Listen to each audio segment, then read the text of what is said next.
Hello বন্ধুগণ, ২ শালিক আজকের পর্বে দেখতে পারবেন কাঞ্চিলালের চুরি হওয়া ছাতা দেবের কাছে ধরা খেয়ে যায়। লাইক দিয়ে বিস্তারিত জানতে থাকুন।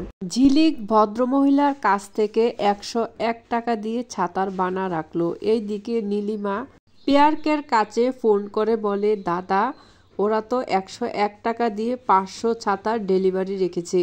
পেয়ারকে এই কথা শুনে তার মেজাজ গরম হয়ে যায়। তখন গোরাকে বলে, গোরা তুই কি জানিস এটা কি করতে হবে?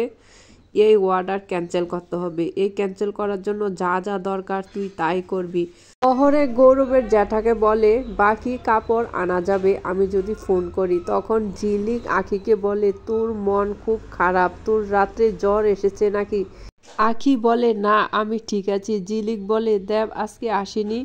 তখন আখি বলে, দেবের আজকে গ্যারেজে প্রচুর কাজ, সেজন্য সে আসেনি। অহরে বলছে গৌরবের জ্যাঠাকে, বাসুদেব মণ্ডল আজ কাজে আসেনি কেন? তখন কাঞ্চিলালের বোন বলে, ঠিক আছে আমি গিয়ে দেখে আসি ও বাড়িতে আছে কিনা। তখন গৌরবের বোন এসে দেখলো বাসুদেব মণ্ডল বাড়িতে নেই। তখন সে কারখানায় গিয়ে তার ফুফাকে বলে, বাসুদেব মণ্ডল সকালে কাজের জন্য বাড়ি থেকে বের হয়ে গিয়েছে। তখন সবাই চিন্তায় পড়ে গেল, তাহলে সে কোথায় আছে? এদিকে পেয়ারকে বাসুদেব মণ্ডলকে টাকা দিয়ে কিনে ফেলেছে। ঘরের ডুপ্লিকেট চাবি তার হাতে দিয়ে বলেছে, রাতের বেলা এই ছাতাগুলো তুমি আমার গাড়িতে তুলে দেবে, বাকি টাকা তুমি পরে পেয়ে যাবে। পেয়ারকে গোরাকে বলে, সব কাজ বাসুদেব মণ্ডলকে বুঝিয়ে দাও। এইদিকে নীলিমা কারখানায় কি কাজ হচ্ছে সব ভিডিও করে পেয়ারকের কাছে পাঠাচ্ছে। বাসুদেব মণ্ডলকে দেখে গৌরবের জ্যাঠা এগিয়ে গেল, বলল, আমি তো ভাবছি তুমি আসবে না, তুমি তো হচ্ছ কাজের প্রধান। যাক তুমি এসেছো, আর কোনো সমস্যা নেই। জানো আমরা ৫০০ অর্ডার পেয়েছি, দুদিনের মধ্যে সেই ছাতা বানিয়ে দিতে হবে।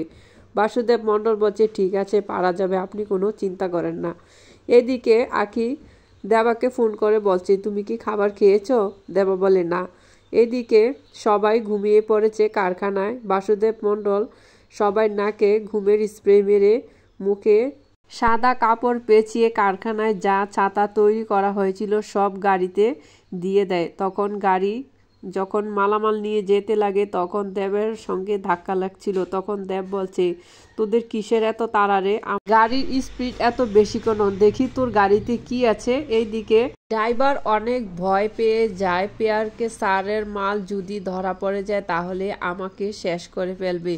তখন তাড়াহুড়া করে গাড়ি চালাতে লাগলে দেব বাইক দিয়ে গাড়িটাকে থামায়। গাড়ির ভিতরে দেখলো কাঞ্চিলালের ছাতা। তখন তাদেরকে ধরে বেঁধে রাখে এবং দেব কি তাদের কাছ থেকে সত্যটা বের করতে পারবে? অবশ্যই কমেন্টস করে জানাবেন। আমার চ্যানেলটি সাবস্ক্রাইব করে রাখবেন।